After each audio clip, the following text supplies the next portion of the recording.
Catholic faith and Jewish power are like the two pans of a pair of scales. As Catholic faith goes up, Jewish power goes down. As Catholic faith goes down, Jewish power goes up.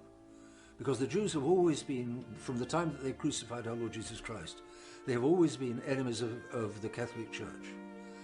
Therefore, and God allows that. God knew from eternity that's how it would be, and God allowed for that.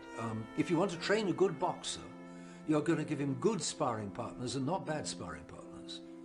If you want to train people to go to heaven, you give them a good fight while they're here on the earth and not a silly, sloppy fight. And the good fight comes from mainly the Jews. האם זה בסדר לירוק על נוצרים? אם הם עובדי עבודה זרה, אז אנחנו צריכים ללמוד בהם ולשקט אותם ולרמות אותם ובעיקרון גם להרוג אותם, כי הרי גוי חייב שבע מצוות בלי נוח, ואם הוא לא מקיים את זה צריך להרוג אותו. אבל... אתה תהרוג מישהו? אם יכול להציבות למחצה, אבל אין לנו בית דין, אנחנו לא יכולים. אבל זה אמונה של מישהו אחר. זה אמונה שמישהו עוד מאמין בה צריך להרוג אותו. מי שמאמין שהאלוהים שלי הוא חלק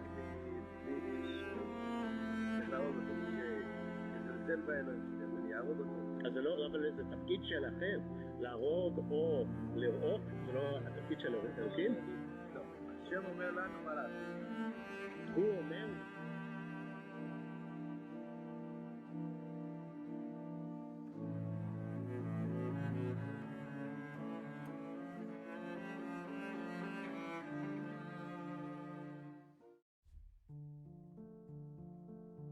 Desde as eras mais remotas, quando a poeira do mundo ainda se assentava sobre as sendas das primeiras caravanas e o firmamento parecia guardar um silêncio prene de presságios, o Criador já preparava sua obra. A humanidade, dispersa entre montanhas, planícies e desertos, buscava a Deus sem conhecê-lo e erguia altares vazios que se perdiam na noite. O universo, apesar de vasto, parecia restringir-se a uma espera profunda, como se toda a criação estivesse inclinada para um futuro escondido nos desígnios eternos. É neste cenário que Deus começou a mover a história, não como quem improvisa, mas como quem retoma uma sinfonia interrompida pelo pecado. Cada migração de tribos, cada fundação de cidades, cada derrota e cada triunfo escondia uma direção oculta. O mundo caminhava, sem o saber, rumo a um encontro. O momento em que Deus escolheria um homem para ser o marco inicial de uma nova humanidade. Não um rei poderoso nem um sábio afamado, mas um servo dócil à voz divina que o chamou no silêncio da noite. Assim se ergue o prólogo do grande drama da salvação. A eleição de Abraão foi um dos primeiros grandes golpes de luz na história humana depois da queda. Deus não procurou nele poder, fama ou conhecimento, buscou apenas fé. Abraão tornou-se assim paradigma do homem obediente à graça. Esse chamado não é uma escolha entre muitas possíveis, mas a abertura de um caminho único. Deus forma um povo para si, não para privilégios, mas para uma missão. A ortodoxia sempre ensinou que a eleição de Israel é instrumento da economia salvífica, não um fechamento etnocêntrico, mas abertura ordenada ao Messias.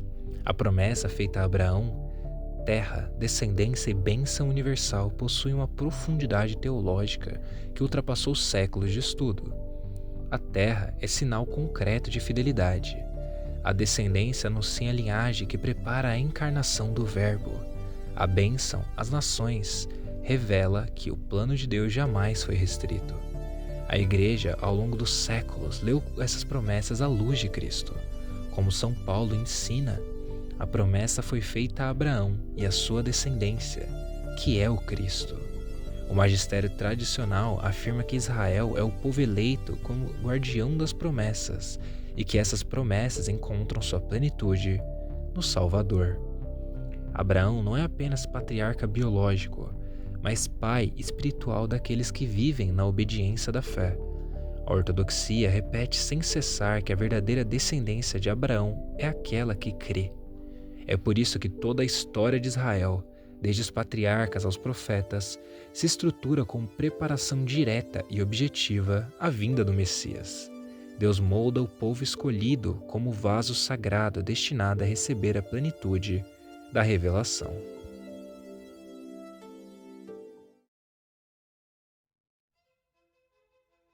Séculos após Abraão, a providência intervém novamente de um modo decisivo. Deus suscita Moisés para libertar Israel e selar com ele a aliança no Sinai. A ortodoxia da Igreja afirma firmemente que a lei mosaica é a revelação verdadeira e sagrada, dada por Deus para preparar um povo santo. A figura de Moisés nunca foi a de um legislador humano genial, mas a de um mediador escolhido e formado pela ação divina. Entre seus muitos dons, destaca seu estabelecimento do culto ordenado à majestade de Deus. O sacerdócio de Arão instituído diretamente por um mandato do Criador. Os levitas recebem funções específicas, não como uma invenção cultural, mas como resposta obediente à vontade divina. O sacrifício, centro do culto, possui valor real, ainda que limitado. Oferecer expiação, mas não remissão plena. Misericórdia, mas não concede a graça santificante que só viria com Cristo. Sacerdote, altar, vítima, incenso e sangue. Tudo é figura, sombra e preparação. A ortodoxia católica, especialmente na Epístola aos Hebreus, esclarece: a lei possui apenas a sombra dos bens futuros, mas a sombra é verdadeira enquanto sombra, porque aponta para a realidade futura. A vida litúrgica do Antigo Testamento molda Israel como um povo sacerdotal. O tabernáculo e depois o templo tornam-se lugares privilegiados da presença divina. Nenhum rito é inútil, nenhuma prescrição é arbitrária. Tudo converge para formar um povo consciente da santidade de Deus. Até mesmo as purificações e sacrifícios repetitivos ensinam uma verdade essencial que a Igreja conserva. Não há reconciliação sem sangue. Não há comunhão com Deus sem mediação sacerdotal. Assim, toda a economia levítica é um esboço do que Cristo realizará em plenitude.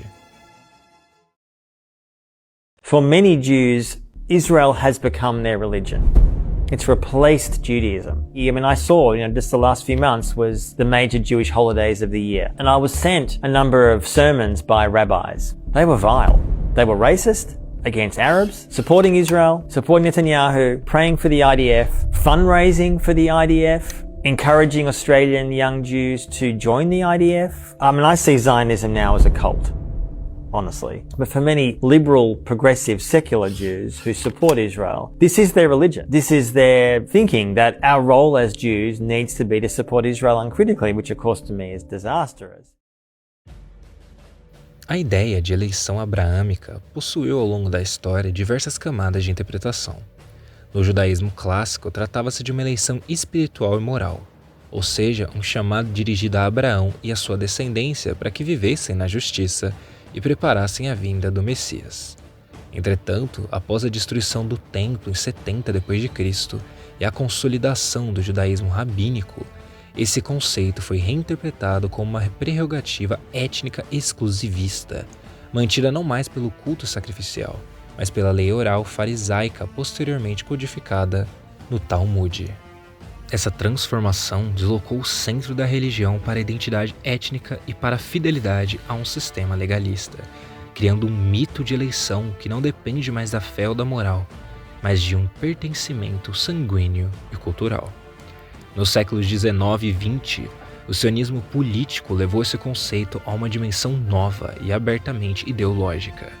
A eleição passou a ser vista como um direito territorial, nacional e geopolítico, como se a promessa a Abraão garantisse eternamente um privilégio político, independente da aceitação do Messias ou da vida espiritual. O mito judaico-sionista da eleição, portanto, transformou uma promessa moral e religiosa em um elemento de etnonacionalismo moderno, desvinculando-o completamente da economia da salvação e da nova aliança. A exegese patrística surge precisamente para corrigir tais interpretações distorcidas. Os padres da Igreja, desde o século II, já deixaram claro que a eleição de Abraão é essencialmente espiritual, fundada não no sangue, mas na fé em Cristo.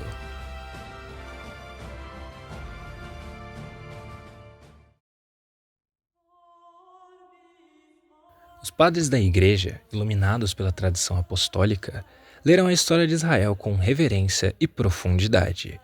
São Justino Mártir afirma que tudo o que Israel viveu eram figuras que se cumpririam em Cristo. Não se trata da negação da antiga aliança, mas da sua elevação. Orígenes, naquilo que é aceito pela doutrina, acrescenta que cada gesto do Êxodo possui significados espirituais, mostrando que a pedagogia divina prepara o coração humano para a chegada do Redentor. É Santo Agostinho, porém, quem expõe com maior precisão a relação entre a antiga e a nova aliança. Para Agostinho, a história inteira de Israel possui um caráter tipológico, verdadeira enquanto história, mas ordenada integralmente ao Cristo. Em sua célebre máxima, o novo está oculto no antigo e o antigo é revelado no novo, Agostinho sintetiza a hermenêutica católica clássica. O povo de Israel, para o doutor da Igreja, é figura da Igreja. Não é anulado, mas cumprido. Os fiéis de Cristo são os verdadeiros filhos de Abraão, porque participam de sua fé. A Igreja, corpo místico do Messias, é o Israel espiritual no qual as promessas atingem a sua plenitude. São João Crisóstomo complementa essa visão com vigor pastoral.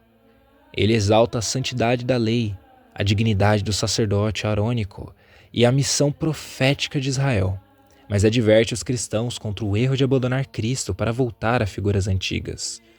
Suas homilias deixam claro: a lei preparava e Cristo consumou. Crisóstomo insiste que os sacrifícios levíticos, embora santos na época, não podiam purificar a consciência, apenas a carne. Somente o sacrifício de Cristo concede a graça que renova o homem do pecado. Dessa forma, o doutor da Igreja reforça a verdade perene. Tudo no Antigo Testamento aponta diretamente e exclusivamente ao Messias.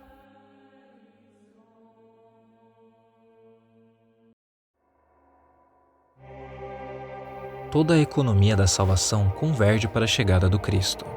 Os profetas anunciam, as figuras preparam, os sacrifícios prefiguram e a liturgia mosaica molda o entendimento do povo para reconhecer o sacerdote perfeito. Cristo é o filho de Abraão que realiza a promessa, o novo Moisés que revela a lei definitiva, o novo Arão que oferece o sacrifício perfeito, o Cordeiro verdadeiro que cumpre a Páscoa. A Igreja ensina que ele veio na plenitude dos tempos, quando tudo estava maduro para seu advento. A patrística contempla com reverência o mistério da rejeição do Messias por parte das autoridades religiosas de sua época, não como uma falha no plano divino, mas como parte dele. Melitão de Sardes destaca que Cristo é o verdadeiro Cordeiro, morto por aqueles que guardavam a figura do Cordeiro. A história inteira, patriarcal, mosaica, profética e sacerdotal, convergia silenciosamente para ele, e é no silêncio profundo do Calvário que finalmente ressoa a resposta derradeira da divina economia. O Cordeiro prometido desde o princípio realiza, em seu sacrifício redentor, tudo aquilo que Deus anunciara no mistério dos séculos. É nesta chegada do Messias que culminaria então um crime jamais perdoado: o deicídio.